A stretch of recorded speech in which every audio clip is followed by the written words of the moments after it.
Baiklah, di sini saya akan menjelaskan tentang pengertian logistik. Yang dimana pengertian logistik itu adalah suatu rangkaian upaya yang mencakup efektivitas perencanaan, implementasi, sampai pengawasan atas suatu proses perpindahan produk. Produk itu seperti barang atau jasa, energi atau sumber daya lain, dari mulai titik awal hingga titik penggunaan. Selanjutnya, secara umum atau definisi logistik adalah sebuah ilmu yang mencakup beberapa hal seperti penyimpanan, pemeliharaan, penyaluran, dan juga penghapusan pada alat dan barang tertentu. Selain itu juga dapat juga penghapusan barang atau jasa yang sudah tidak layak guna. Secara umum, logistik ini memiliki tujuan untuk membuat pengiriman barang menjadi lebih efektif. Baiklah, selanjutnya ada tujuan logistik. Tujuan logistik ini yaitu mendapatkan barang, waktu, jumlah, kondisi yang tepat dengan biaya yang terjangkau, tetapi juga memberikan profit bagi penyedia jasa logistik. Kegiatan logistik ini sendiri bertujuan untuk menyediakan suatu barang yang tepat pada waktu dan tempat yang tepat.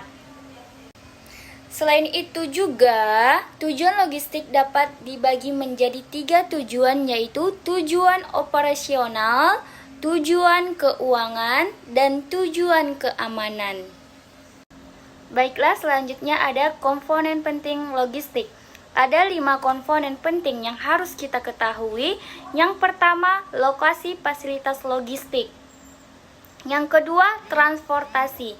Yang ketiga, manajemen pengadaan persediaan. Yang keempat, komunikasi.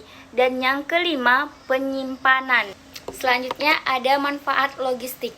Manfaat logistik ini untuk perencanaan dan pemenuhan kebutuhan konsumen sebagai tempat penyimpanan barang ketika barang tersebut belum dikirim.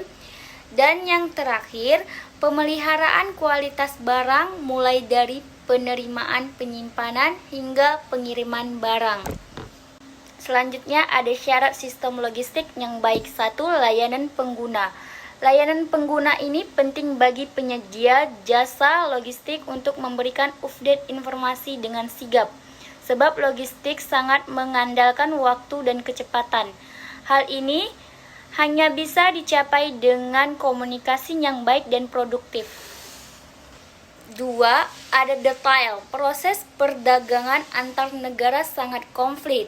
Menyediakan jasa logistik harus memperhatikan detail, dokumen, dan berkomunikasi dengan pihak-pihak terkait agar pengguna tidak dikenakan penalti, keterlambatan, dan kerugian yang lainnya.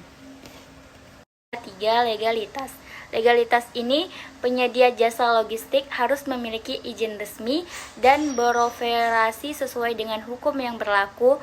Hal ini akan mengurangi kekhawatiran pengguna. Baiklah, penjelasan terakhir tentang kesulitan yang sering terjadi saat pengumpulan data logistik.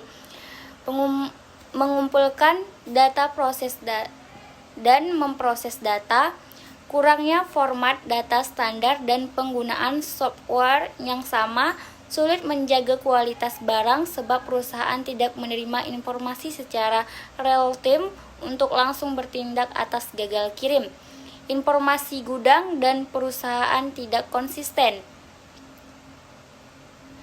Jadi, tantangan inilah yang menjadi salah satu landasan kesulitan yang sering terjadi saat pengumpulan data logistik. Jadi, logistik ini mencakup sistem yang lebih luas, yaitu berbagai macam aspek fungsional, penyimpanan, sampai dengan pengiriman barang dari gudang. Terima kasih.